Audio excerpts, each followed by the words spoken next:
Welcome, everyone. We're so happy that you're joining us for this community conversation, connecting and mattering during challenging and unsettling times, brought to you by our friends at Rutgers University. This is a terrific way to round out Social Work Month. So happy to be working with Dr. Hubbard. I'm sure many of you know her. She's former president at our chapter, professor, instructor extraordinaire. I'm a really big fan. So glad that she agreed to do this important conversation. Very quickly, when you signed up for this conversation, you agreed to a code of conduct. That means we expect you to be respectful to our presenter and each other. We ask that you keep yourself on mute. If you have a question for Dr. Hubbard, and she encourages very interactive sessions, please raise your virtual hand or put your question or comment in the chat. So, Dr. Hubbard, thank you so much for taking time and coming to talk with our community. Really happy that you're here, and please go ahead. Thank you, Helen. It is always a pleasure to come back in the space of NASW New Jersey and to speak with fellow social workers. And so I want to dive in because they only gave us an hour to have our conversation and our time together in our virtual space. I'm so glad to be here with everyone. So we're going to be talking about social work leading the way, right? Connecting and mattering during challenging and unsettling times. So I have a slide that we're going to speak a little bit about our theme for the month, but I just want you to hold that in mind, social work leading the way. That's so important because I don't think that we get esteemed enough for the work that we do as social workers. We're just about in every industry, on the front lines, behind the scenes. And why we do this work that we do is not for acknowledgement. At the same time, if we do not value ourselves and lift ourselves up and esteem ourselves, how are we directing and modeling for others to look at us and to treat us? And so it's so important for us to be able to lift our own selves up. So I want to welcome you this afternoon. So it's around 12:35 p.m. I hope your tummies won't be talking to you for this hour and you get distracted. I also hope that you are taking care of yourself, that you're actually giving yourself this time to be fully present, right? So hopefully you have a beverage. If you don't have a beverage, please get a beverage, get comfortable, right? But just, I want you to kind of settle into this conversation. This is us coming together, just sharing space with one another, which is really important to do so. So I just want to welcome you, right? Do a woosah moment, right? Because I don't know what you were doing before you signed on. I don't know what you have to do when you sign off, but let's just try to take care of ourselves during this time. Now, I want to acknowledge the indigenous persons of the land that I am occupying. I think this is so important to do that because we have to change the narrative and combat the erasure of indigenous persons. This was their land originally. And so here I like to read the acknowledgement that the land on which I stand is the ancestral territory of the Lenape people. I pay respect to indigenous people through the Lenape diaspora, past, present, and future, and honor those that have historically and systematically disenfranchised. I also acknowledge New Jersey and the rest of the United States as a nation was founded upon the exclusion and the erasure of indigenous persons. I think that's so important for us to acknowledge this, to acknowledge indigenous people, to kind of, like I said, we want to move more towards justice, and we need to make sure we're naming people. Very important to do so. And also to my ladies, I know that I don't know how many gentlemen have joined us, but I want to make sure I take time to just acknowledge that we are also at the end of celebrating Women's History Month, right? And so, what would this world be without women? Just sit with that for a second. They would be 100% lost.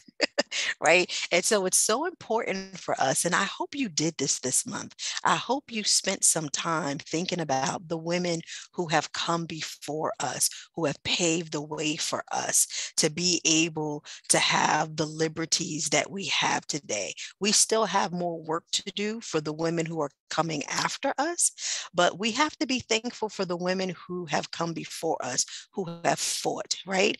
Some of them would be turning over in their graves if they knew about how Roe versus Wade was in jeopardy today, right? You know, they laid down their lives, they lifted their voices for themselves and for the future, and we are their future. And so it's so important for us to be mindful of what all the women had to do, not just even in our country, but across the globe, right? It's so important for us to acknowledge women, right? Do you like this picture? It took me a minute to find a really good picture, right? Because I wanted representation of everyone that I can see with facial features, right? To kind of speak to the diversity that makes up womanhood. Very, very important. All righty. Now, also too, I want to acknowledge, I want to join Helen, right? This is the last day in our social work month, March 31st. And our theme this year was "The time is right for social work." Right. And, you know, I just want to take a moment to say, you know, put in a chat box for me. What did this mean to you? The time is right for social work, right? If you can give me a word or two, just put it in the chat box. How is this significant for you? I hope you connected to that, because when you think about everything we've been going through for the past couple of years, social workers were right there on the front lines, as well as behind the scenes holding it down.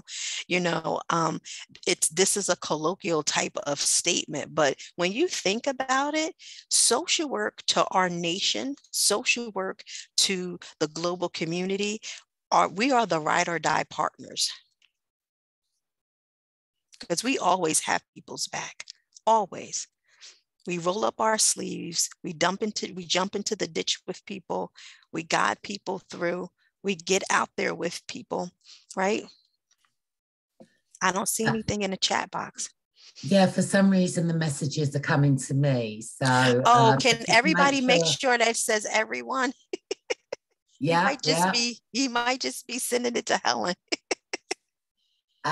So we've got social workers handle crises and are trained to manage change. Okay, that's it. Yeah. I see Derek here. We need to lead, but we do not have a way to send. But we do not have a way to send to everyone. Oh, you don't have a way to send to everyone? Oh, Derek's saying he doesn't have can you scroll all the way up where it says everyone in the meeting? Because I would love to hear from you guys. Okay. Yeah, Kia says we can only message me, Tawanda, and Jeff. So okay. Oh, you know what? I didn't set up this meeting. Somebody else did. They must have changed the parameters. Oh, I'm sorry. Well, you know what? You can send it to me. Just send it to me directly and I can read them out. I'm sorry, everyone. Yeah. Helen, did anybody send you anything? Yeah, Kristen says the time is always right for social work. I'm with you. That's right. I'm with you. Yeah. We're advocates. Yes, we are. And social workers handle crises and are trained to manage change. All righty. I like that. We're trained to manage change. Very good. Very good. It's important for us to connect with the themes, right? And to really lift up the voice of our profession and the voice of one another, right? It's so important that people understand the value and the contribution of social workers. because the impact is powerful. It's very powerful when people get this, right? This is so important for us to get, right? And for you to believe in yourself, right? Because look at this picture I have at the corner over here. Social workers do the hard work, right? We don't just do hard work, but we do the hard work. Because often when people come to us for services, it's not when they're at their happiest time. It's not when the best joy of their world has emerged, right? It's usually when they're going through the thick of it, when they're struggling. So it's very important for us to keep this in mind. Very good.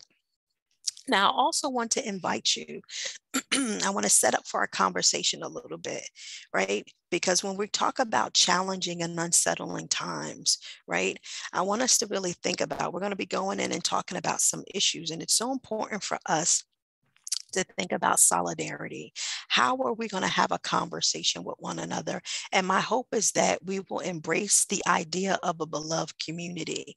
And so I know a lot of people are familiar with the concept of beloved community from Dr. Martin Luther King, but I do want you to know that it was the philosopher and theologian Joshua Royce, who was the founder of the Fellowship of Reconciliation in the early 20th century. He actually coined the beloved community, but it was Dr. King who kind of popularized it and added a little bit more depth to it. And so when we talk about the beloved community, it's really based on justice, inclusion, and equity, along with mutual humanity, being able to see humanity in one another, which is so important.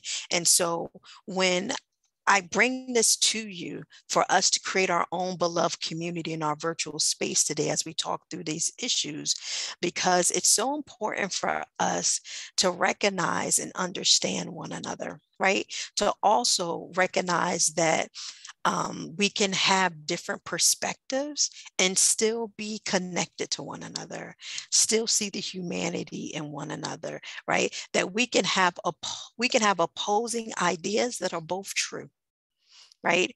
And so it's so important for us to lean into this idea, and we want to call people in and not call people out. And we as social workers are natural bridge makers. And it's so important for us to recognize when someone has a different opinion from us, we might need to just think about a plank bridge, add a couple more planks to the bridge so that we can be able to extend grace the more and walk closer to them. Does that make sense to folks? Right? Let me know, because this is important.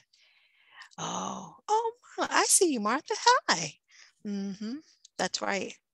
Very important for us to do. But we need to extend these things to one another, right? We can be really good at extending them to persons and client status, but also to one another, which is really important to do.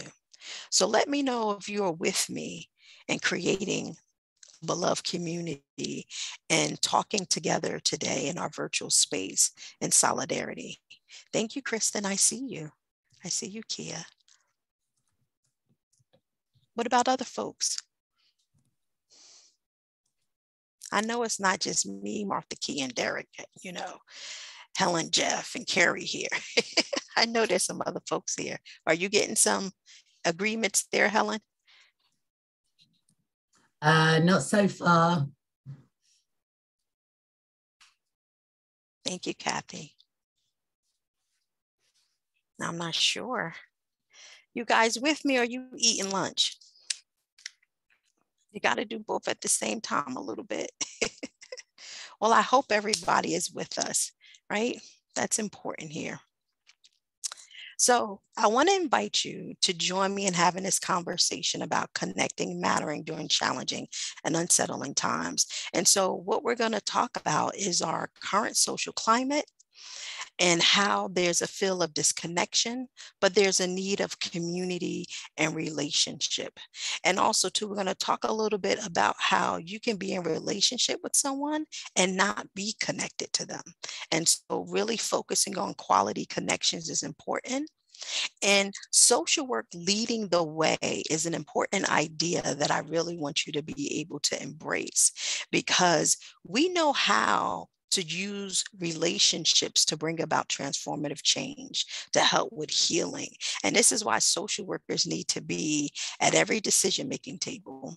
Social workers, we're really good at being worker bees. Do you agree or disagree with that? That we're really good at being worker bees, but we have to step up more and really take on some of these leadership positions, not just in the agencies, but even within the communities that we serve, right? And so we really need to understand that. And so I'm going to kind of frame it around our core values, and also really this idea of mutual humanity really kind of, center us when it comes to dignity, personhood, and mattering. We really need to center these concepts and put them in operation in the work that we do, right? Because people need this, right? During this time when people are feeling very challenged still, right? And also too, people are worried about what's going on in Ukraine, right? There's a lot that's happening in the world. And I wanted to know, what did you guys think about this? You saw what this talk was going to be about. You might even watch my video, me talking about it. What did you think? Does this make sense for us to be talking about connecting and mattering in 2022?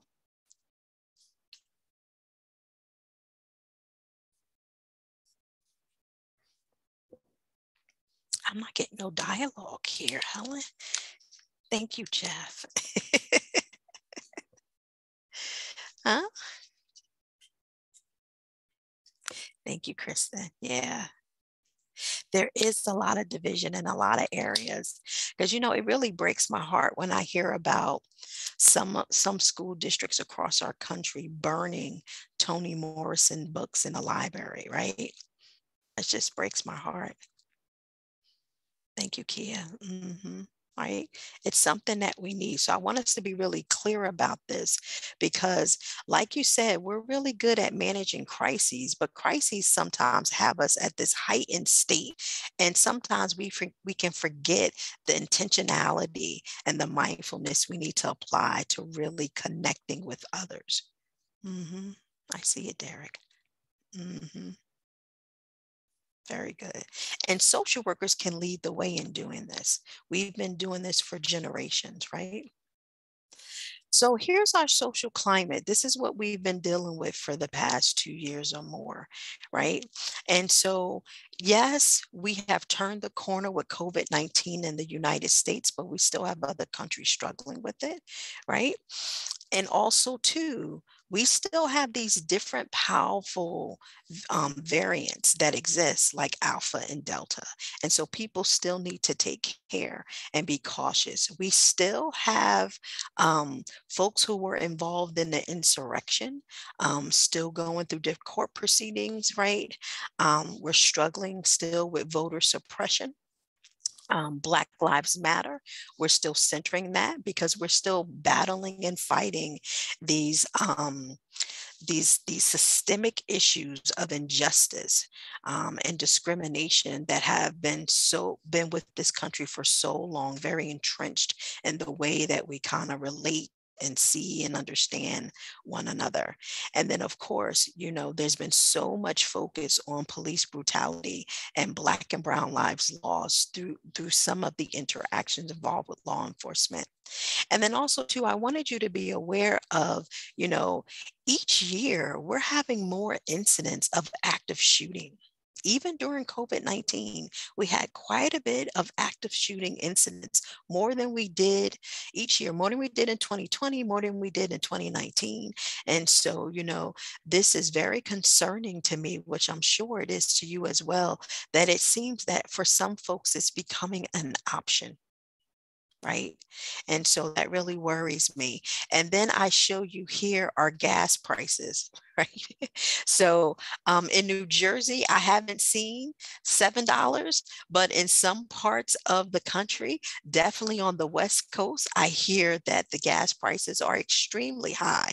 Actually, this week I saw them go down a couple of cents, but they're still very high, right? And I did read in a couple of headlines that President Biden is, I don't know if I didn't get to watch the news today, that he's thinking about tapping into some of our reserves. Oh, Kristen, you saw four. And look at that, Kristen. We got excited. Kristen said she got excited for $4.01, right? Right? Yeah, because we didn't know how high it was going to go up. And then we have, Judge Jackson still kind of going through to be confirmed, right? And that is very historic, what's happening there. Like I said earlier, we're worried about what's going on in Ukraine. But I got to tell you, I am so proud of the people of Ukraine as it relates to really hanging in there for their people, for their country. And so, but it's still, the videos that I've seen and, very heartbreaking, especially civilian apartments and the hospital that got bombed. And so, just painful images to watch and bear witness human to human. And then also to, I did get angered a little bit when discrimination, between persons of color being denied to get on trains. There were students that were denied to get on trains. And even in war, people are still discriminating. And so that's just really heartbreaking. And I already mentioned, we're really worried about Roe versus Wade. Right. And so, that's something that who would have thought, in 2022, we would have this particular concern.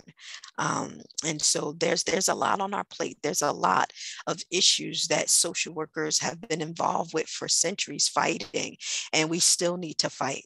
And then also too, here you see this picture of Biden and he's signing a bill. I don't know how many people are aware that the Emmett Till anti-lynching bill got signed. And that is huge, right?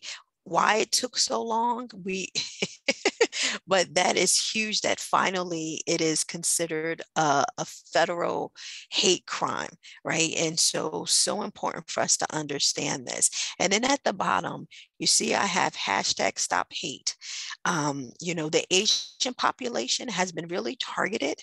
And so, we have to, be mindful and really educate folks, because the discrimination, the way people associate things. I even heard some of my students sharing with me that there has been some discrimination, people also targeting people who identify as Russian.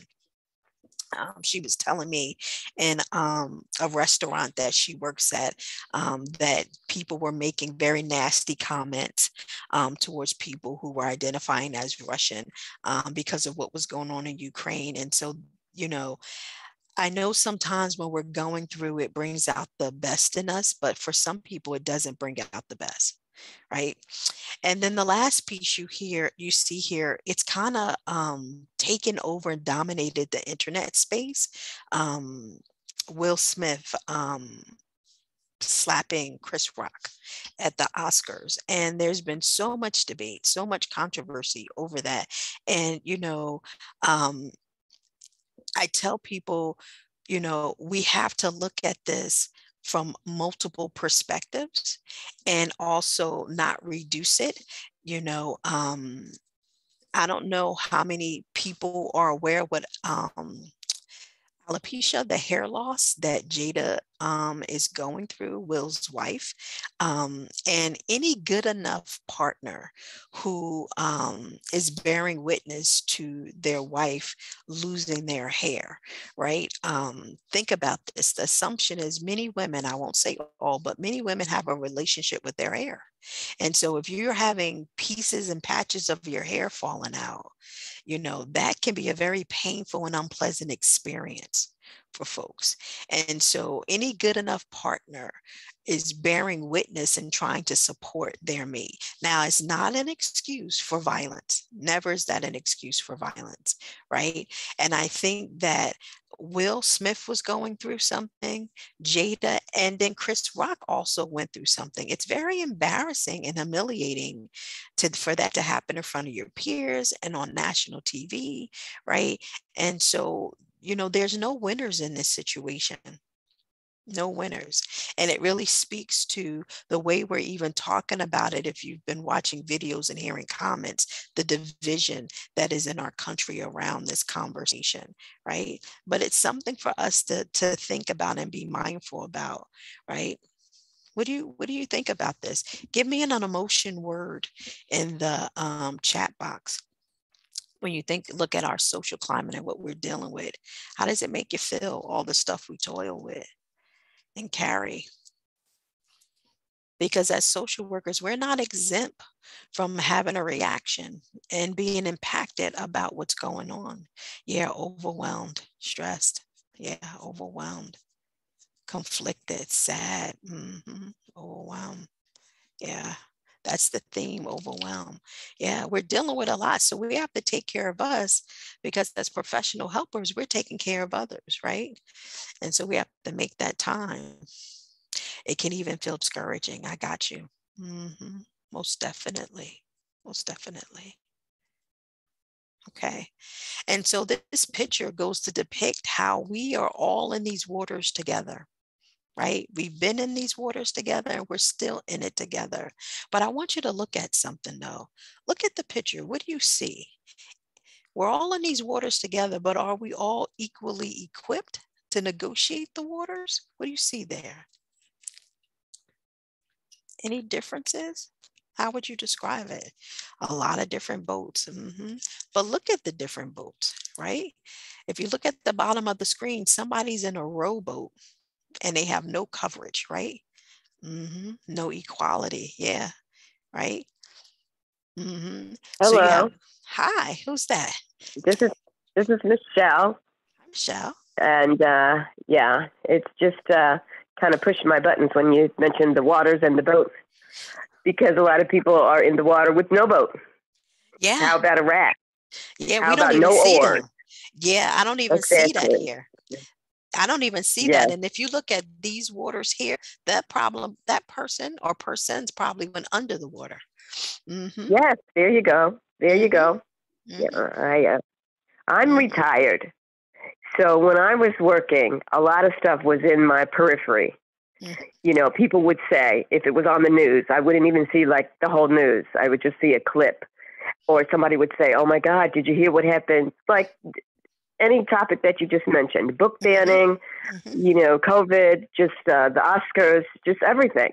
But Mm-hmm. now I am immersed in it, You're tuned in. and Mm-hmm. everything is just. But I'm not working, so I'm in a position to take care of myself and not get crazy. Mm-hmm. Mm-hmm. But But also too, everybody doesn't. Yeah. but Michelle, you might also be in a position too to possibly just support. You can just provide support even though you're not working. Yeah. Sometimes we volunteer and we share the wisdom that maybe Mm-hmm. new social workers, because I know at NASW New Jersey, I'm putting a plug out there, they always are Mm-hmm. looking for mentors, Michelle, right? Yeah. And so Yeah. even though you're retired, you can still possibly just Yeah. support, because these waters rage sometimes. And look at Oh, the Navy ship there, this Air Force kind of Navy ship. They got all type of technology and equipment, and mm-hmm. they're Right. fully stocked, where other boats in the water they are not. And so, and then like you said, I love that, those who might be on rafts probably underneath the Mm-hmm. water. So we're not all equally resourced, right? To No, be not able at to all. negotiate and navigate the waters that we're in as a community. And so this is so important for us to keep in mind. And I wanted to set this tone before we went deeper in. Now I'm keeping an eye on time, so I'm gonna keep moving through the slides. Now, Okay. thank you so much, Michelle. Now, when we're in this position and recognizing that we're in these waters together, for some people, that can feel very vulnerable. And not everybody's comfortable with feeling vulnerable, right? It takes courage to feel vulnerable, right? To kind of show up, to be seen, to kind of admit that you have a need and ask for what you need, to talk about your feelings openly, and to really engage in the hard conversations that we need to have to be able to support one another. I think it's so important. Who do we have here? We have Martha. She's saying something. Oh, she said, she's been more engaged and in my art and writing practice during this time for my well-being. And she's looking for more ways to kind of support her well-being. Very good. Yeah, we have to do this. We have to, right? And so something I want you to really understand about vulnerability is that vulnerability is a part of the human experience. It's a part of the human condition. But I do think in our society, things that make us human are seen as a weakness, right? And we get so much messaging around being winners and being competitive and on the top that we can deny those qualities that make us human, that make us relatable, right? That make us just, how do I say it? Easy to be with, more authentic, right? And so it's so important for us to understand that even though vulnerability is universal, it's not always embraced, right? Because if we can't admit sometimes we need help, if we can't admit sometimes I'm going through something very similar to the client that I'm serving, right? We can put ourselves at a disadvantage. And also, too, we don't bring our best to supporting the clients that we're working with. You guys agree or disagree with this? Does this make sense? Because still today in our modern society, we're struggling with being vulnerable, just being human. And so I wanted to bring in the idea of power of universality, right? So understanding how, we're not alone in how we feel and how we think about things and even what challenges us. It's so important. It empowers us. It gives us a strength, right?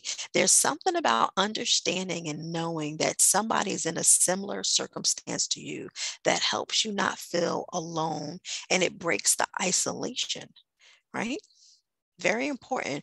And so another thing that's key is to struggle is universal. It's a part of the human experience to struggle, right? There's these ideas we get, these different messages that we're supposed to live these lives that are free of hassle and free of struggle. And we're supposed to be happy all the time.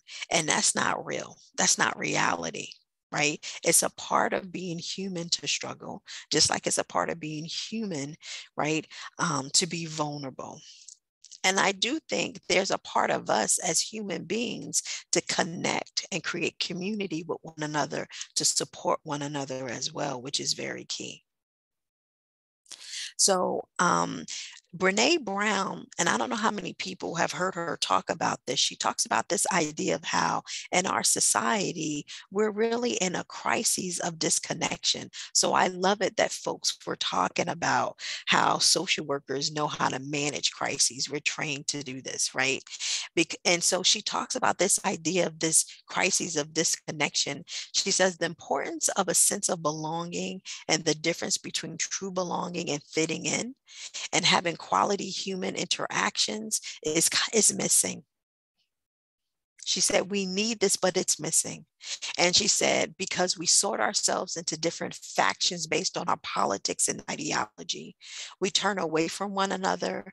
We even turn towards blame and rage, and it leaves us disconnected. And how we got here is very complex, right?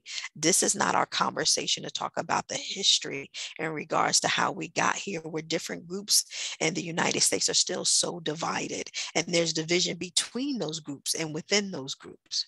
But she goes on to talk about how she said, but if I had to identify one core variable that magnifies our compulsion to kind of sort ourselves and separate ourselves into these factions, she said it would be fear. It would be fear of vulnerability, fear of getting hurt, the fear of pain, of disconnection, right? Of criticism and failure, right?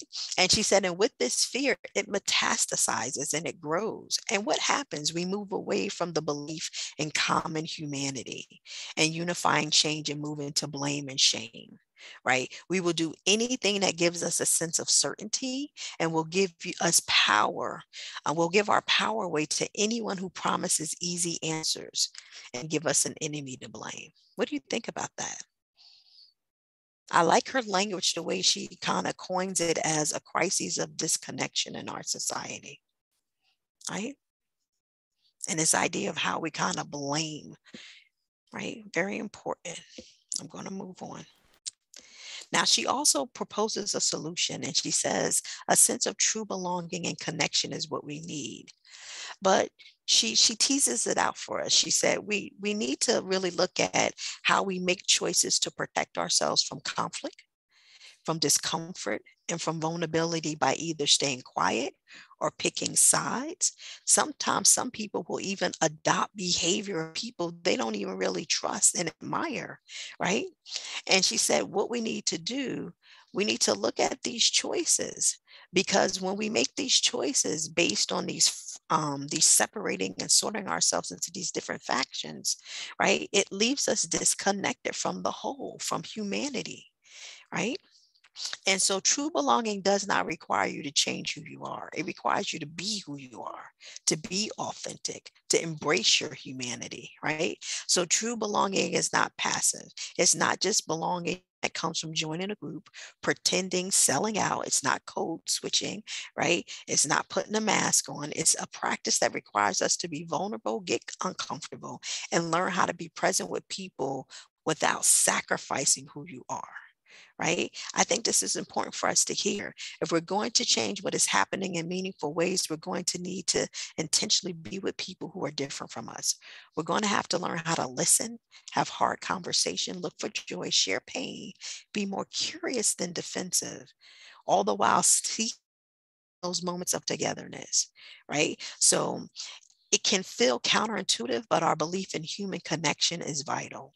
This is so important. It will help us and equip us to stand against the pushback and the criticism that can come at us because we're valuing mutual humanity and seeing humanity in one another, right?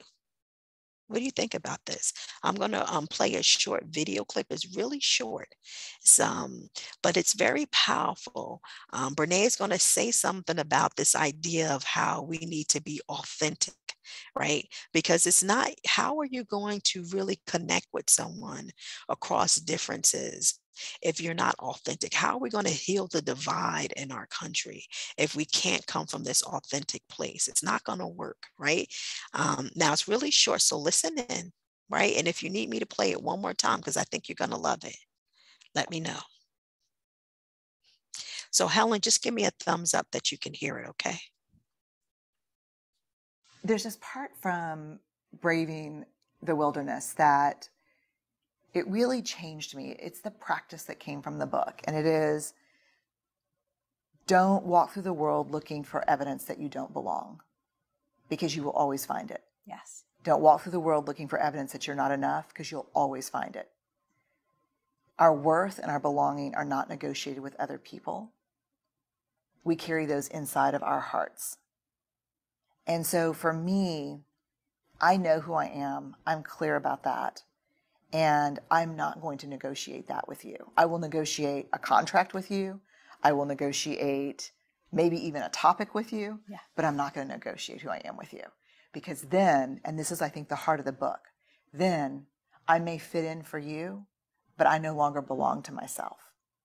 And that is a betrayal I am not willing to do anymore. I spent the first 30 years of my life doing that. I'm not willing to betray myself anymore to fit in with you. I just can't do it. What do you think about that?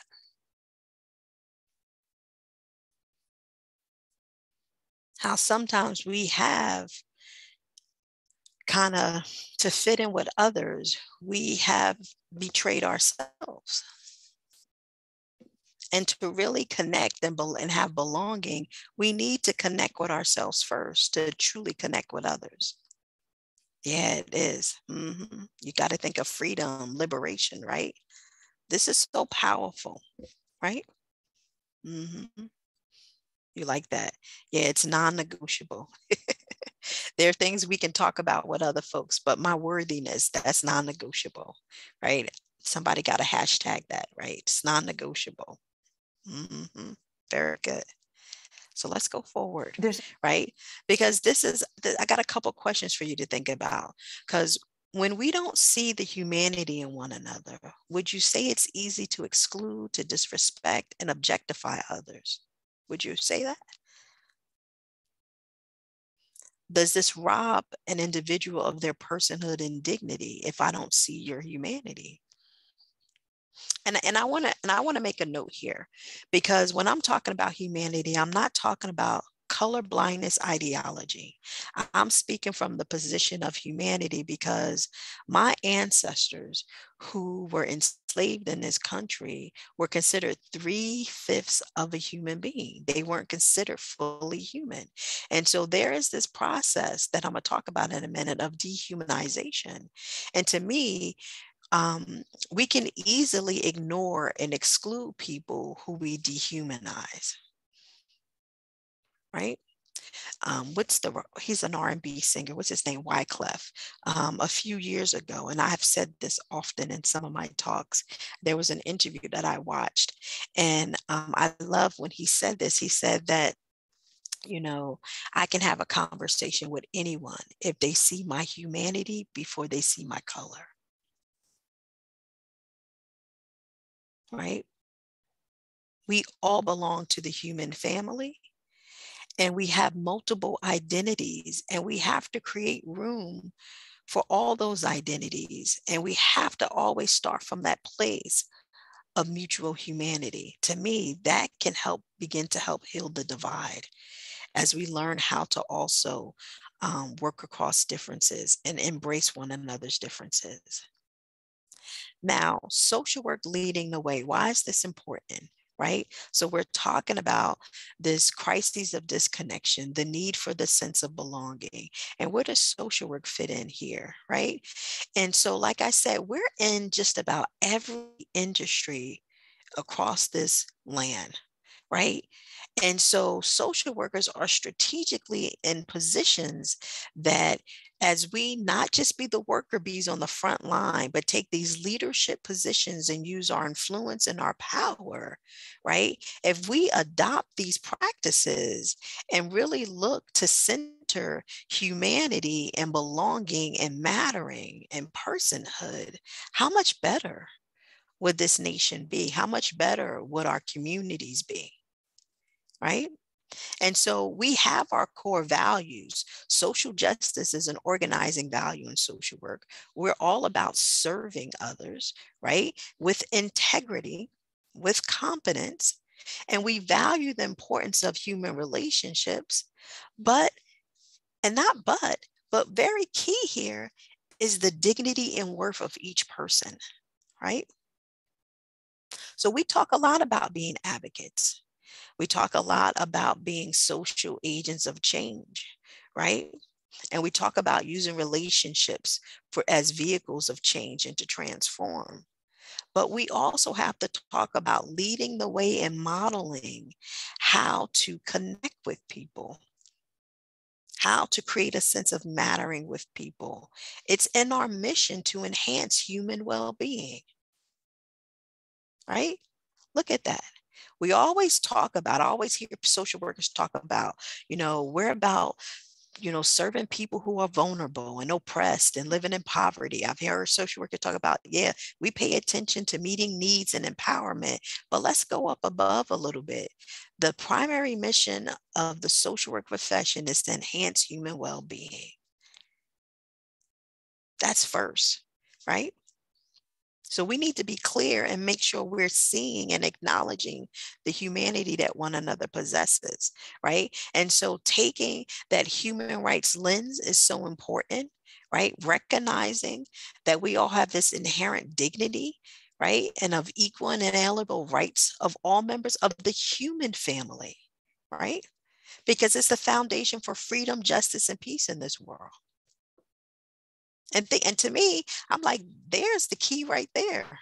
If we can just see one another more from that human lens and humanize one another more, instead of seeing people through the lens of pathology and deficit, even though we're a profession that values strength-based, right? But we tend that pathology, right? Very important for us to do this. All human beings are born free, right? And equal in dignity and rights. If we can just put that into operation, right? And so look at this. I wanted you to have a clear definition. I like this definition for dehumanization, right? It's a psychological process of making some people seem less human or not worthy of humane treatment. Dehumanization serves to morally exclude individuals from the norms of society. And typically they do it based on the categories that they put us in, right? But it's backed by ideology. So think about that color blindness ideology, which basically, I'm going to make it very simple, really being reductionist here. When you think about the color blindness ideology, basically, whatever goes awry or whatever's happening, it will not be attributed to race or racism. It'll be anything else but racism, right? They don't see that. And so, but they put us in different categories, right? And based on those different categories, people are perceived and treated in dehumanizing ways because it seems threatening to another group's well-being, right? Because in my opinion, I think at the root of oppression is dehumanization. What do you think about that? I think it's easy to oppress people who we dehumanize. And we can do that in an interaction with someone if we don't see the value and the worthiness of that person. And so here, social justice, which is one of our organizing values, social justice through a human rights lens. So Reichert argues that human rights may provide an effective lens through which we can understand the impact of various forms of oppression, because it's not just one. It's not just about racism. There's also classism and sexism, able-bodyism, right? We need to advocate for neurodiversity, differences with religion, right? Gender expression, the list goes on and on. That's why having differences is just being human. We treat it like it's this oddity, but it really isn't, right? Because there's so many differences that exist, right? And we need to recognize that certain groups or individuals may lack the authority or power to access resources because of that oppression based on the category that they're put in. How much more do we need to lift them up and see the humanity in them? And so I bring in Desmond Tutu because even though we are agents of change, right, we need to become agents of dignity. And so dignity not only sustains, but also energizes and enables. It accomplishes great things. It lifts the fallen and restores the broken. When the recognition of the good in the other is shared, it is the sense of personal dignity given that can bring peace to situations and potential conflicts. So people's awareness of their own dignity, their sense of their worth, is the only answer to the inertia of everyday life ruled by the feelings of uselessness. How wonderful it would be if we all, every one of us, become agents of dignity. I would love that to be a theme in social work, for us to become agents of dignity, because dignity is the birthright of all. We saw it in the Universal Human Rights, the Declaration of Universal Human Rights. I think I'm killing that, right? But we need to embrace and recognize and take on this role and identity of being agents of change. And I want to give you a couple of tools with this, right?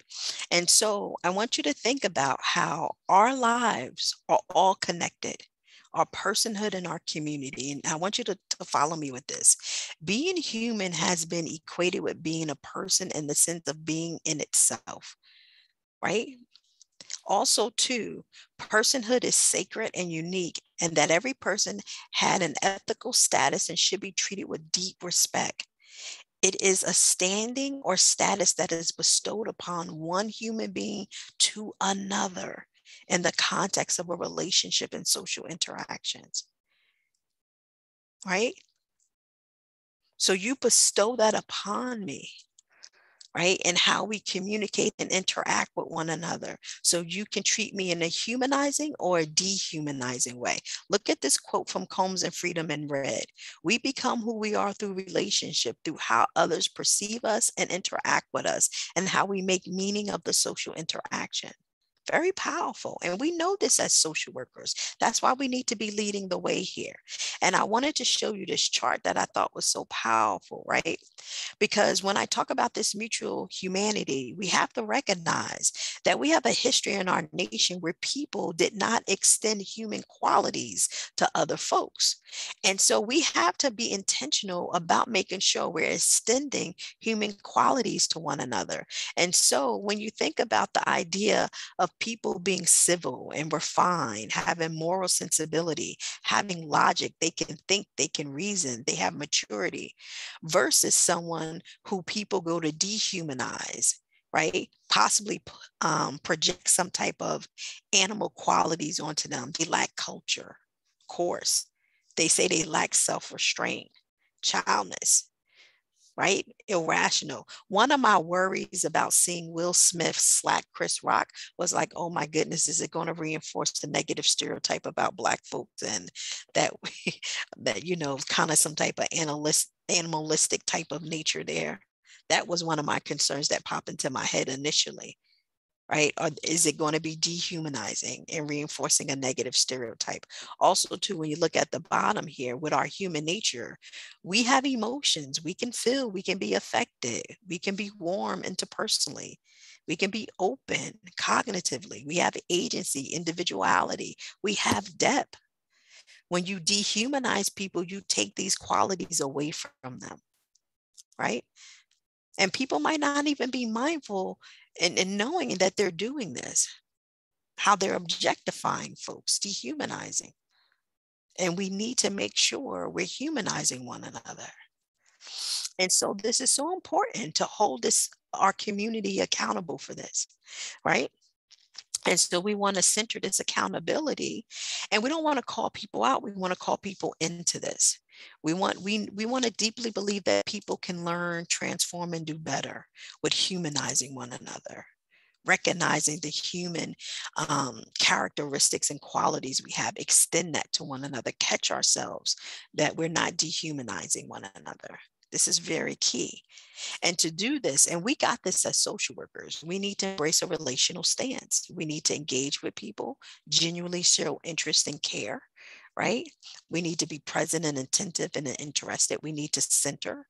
We need to be in harmony with ourselves and other people, right?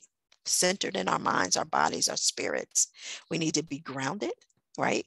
Have a sense of reality, very important, right? Being attentive to what we think, but not ruled by what we think. Be clear as well, right? And look at what this says at the bottom here. Being gently honest, not brutally honest. You know how some people say, well, I'm gonna just give you the truth. I'm be honest with you, but it's real raw. It's nothing gentle and empathetic about that, right? And so we need to embrace this stance. I'm watching the time, and we need to be mindful for anti-mattering, right? And anti-mattering is when someone is made to feel as if they don't matter, right? It involves a sense of people being against us rather than with us, right? Without a sense of mattering, it's someone prone to be more stressful, distressed, have psychological pain. Mattering experiences can transform and uplift people's lives. It can help people overcome negative emotions and grow, right? This is important. That's why we say stuff like Black Lives Matter. They're human. We're human. We matter in this context. Not to say other people don't matter, but we all matter. And so here, dignity violations, be on the lookout for them, right? Because these things we feel at our core, they threaten a sense of who we are, right? When we are treated badly, we get angry, we feel humiliated. Think about Chris Rock.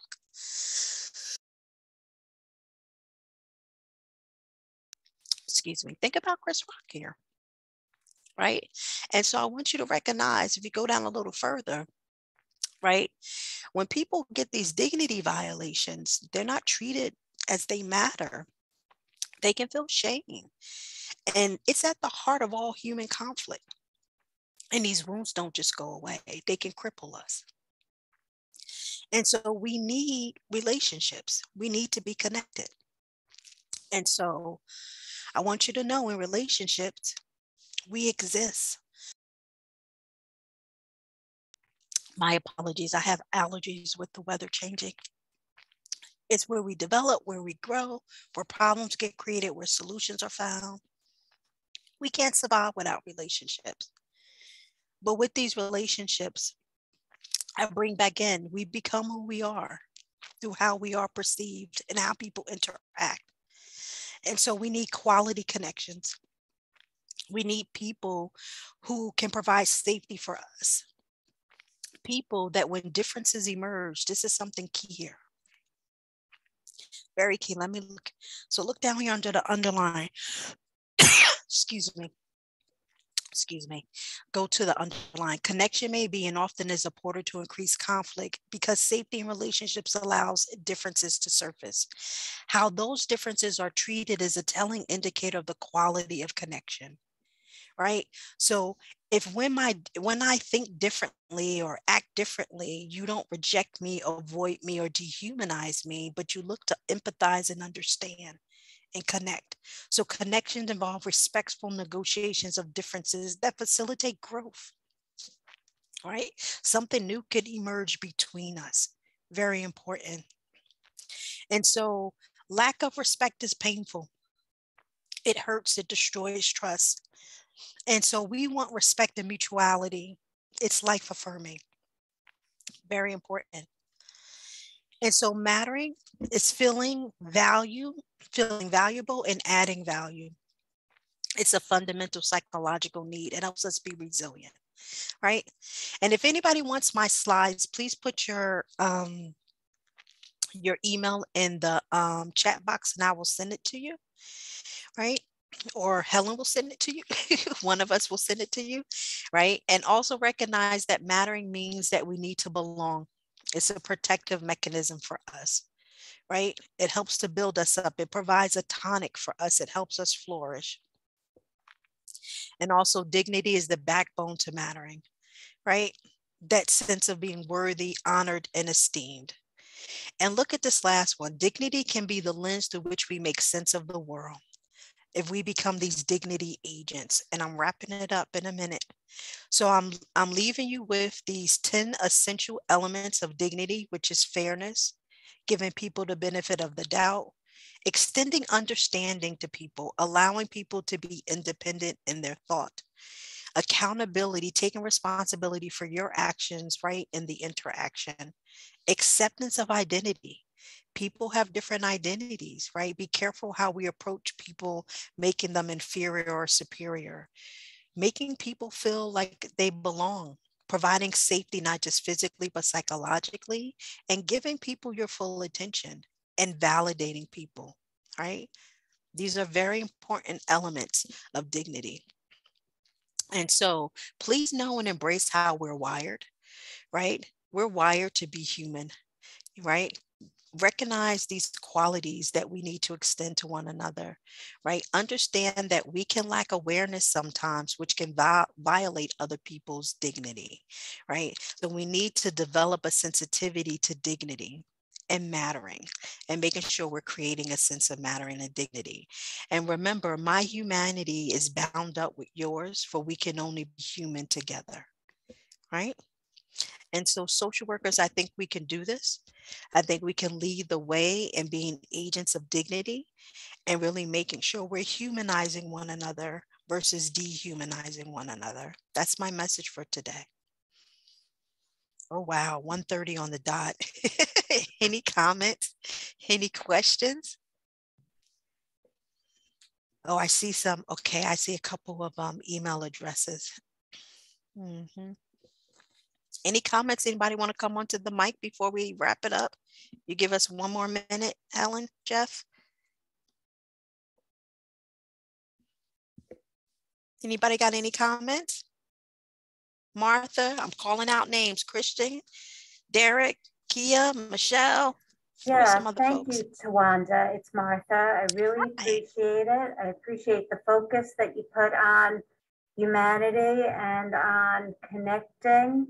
I think that's not always easy in the workplace, yet it's very important for everybody to have those opportunities to make those connections and to be supportive, particularly at this point in history.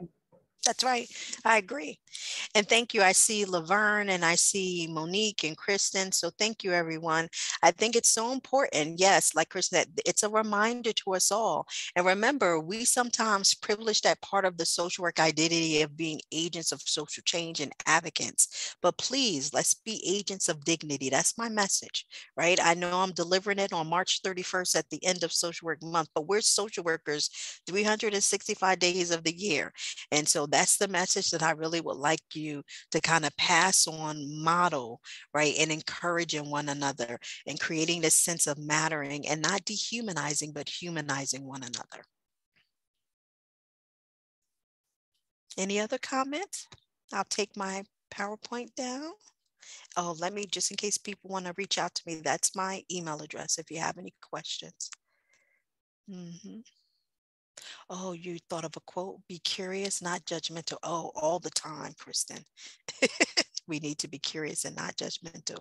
But we are meaning-making creatures. So it's a part of our human nature, right? To make meaning, to judge. And so we need to create a practice in ourselves where we are non-judgmental. Very important to do that. Okay.